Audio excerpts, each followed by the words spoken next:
આ ઘટના આખી એવી છે કે દિલ્હીમાં જે એક એફઆઈઆર દાખલ થાય છે, એ ફરિયાદ છે એ સાયબર ક્રાઇમની દિલ્હી ખાતે દાખલ થઈ. એના કોઈ ગૌરવ કરીને કોઈ એના ફરિયાદી છે જેનો 1,75,000 રૂપિયાનો સાયબર ફ્રોડ છે.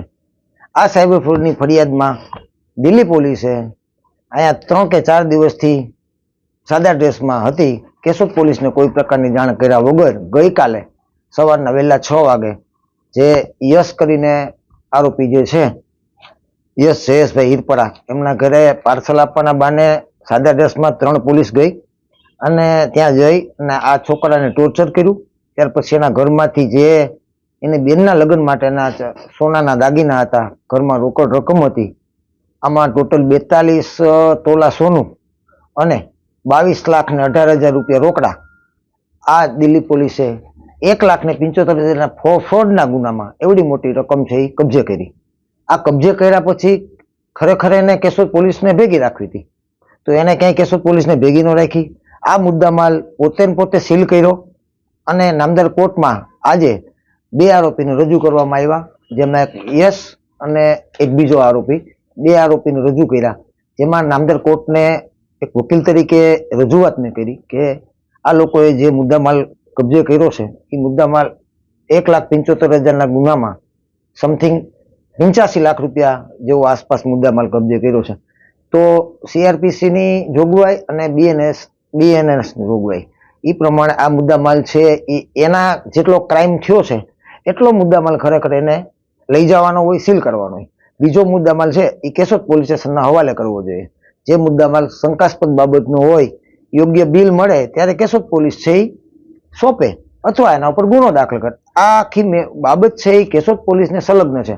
પણ આ દિલ્હી પોલીસે પોતાની જો હુકમી કહીએ કે કાયદો જાણતા હોવા છતાં એક PSI દરજ્જાના વ્યક્તિ, 2 કોન્સ્ટેબલ આવી રીતની ગેરકાયદેસરની આખી પ્રવૃત્તિ કરી અને આરોપીઓને કોઈ ગુનો કર્યો હોય કે ન હોય એ તો તપાસનો વિષય આખો છે. પણ આરોપીના ઘરમાંથી એવડી મોટી રકમનો માલ, આખો આરોપીનું ઘર બરબાદ થઈ જાય, એની દીકરીના લગ્ન આખા અટકી જાય, આ પ્રકારની આખી પોલીસની પ્રવૃત્તિ છે. આ પોલીસની પ્રવૃત્તિમાં કોર્ટને જેટલી રજૂઆત કરી છે એ કોર્ટે ધ્યાને લીધી છે.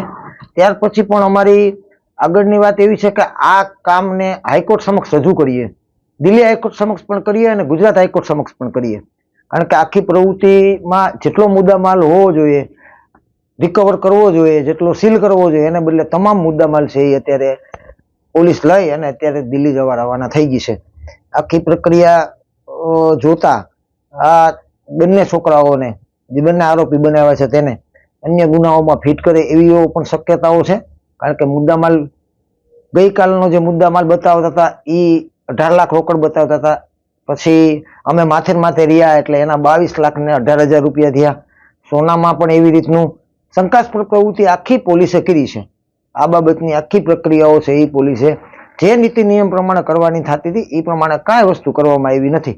કે અમે વકીલ તરીકે આજે આરોપીનો બચાવ માટે પૂછવા જઈએ તો અમને પણ યોગ્ય જવાબ આ પોલીસે આપ્યો નથી. અમે ડિજિટલ તમામ પ્રકારના ડિજિટલ બિલ હજી પણ અમારી પાસે છે, કાયદેસરના રજૂ કર્યા. 5 વર્ષ પહેલા અમારું બનાવેલું સોનું હતું એ પણ એના પણ બિલ રજૂ કરવામાં આવ્યા. પણ પોલીસે 1% અમારું ક્યાંય વાતને માનવાનું કોઈ તસ્દી લીધી નથી અને એની જ મનમાની કરી અને તમામ ઘરની ચીજવસ્તુ, ઘરવખરી ફેંદી એના પોતાના તિજોરીમાંથી કાઢી રોકડ રકમ, સોના દાગીના પ્લસ ભગવાનની પિત્તળની મૂર્તિ છે એ પણ એ કલેક્ટ કરી એવા હતા. આ બધું કરી અને પોલીસે ખોટી રીતે આ બધું કર્યું છે, આવું મારું માનવું થાય છે. અત્યારે જ્યારે નામદાર કોર્ટમાં બંને આરોપીને રજૂ કરવામાં આવ્યા ત્યારે દિલ્હી પોલીસના PSI નામદાર કોર્ટ સમક્ષ એવું કીધું કે અમને આમાં ગોલ્ડની પાર્સલ આવ્યું હોય, ગોલ્ડની લેતી દેતી હોય, ગોલ્ડ બાબતનો ફ્રોડ થયો એવું જણાવ્યું. ત્યારે નામદાર કોર્ટે એને કીધું કે આ ગોલ્ડની ફ્રોડની ફરિયાદ તો નથી, પણ તમે આ મુદ્દામાલ કલેક્ટ કર્યો છે એ મુદ્દામાલ છે એ નામદાર કોર્ટ તમને કોઈ પણ પ્રકારનું તમારા ટ્રાન્સફર વોરંટમાં આ મુદ્દામાલ બાબતનું કોઈ પ્રકારનો મેન્શન કંઈ પણ વસ્તુ નહીં કરી દે એવું કોર્ટે સ્પષ્ટ ચોખ્ખી ભાષામાં ના પાડી દીધી. એટલે આ લોકો અત્યારે મુદ્દામાલ બાબતે પોતાની રીતે બધું કલેક્ટ કરી અને નીકળી ગયા છે. કેશોદ પોલીસે પણ આ મુદ્દામાલ સંભાળ્યો નથી.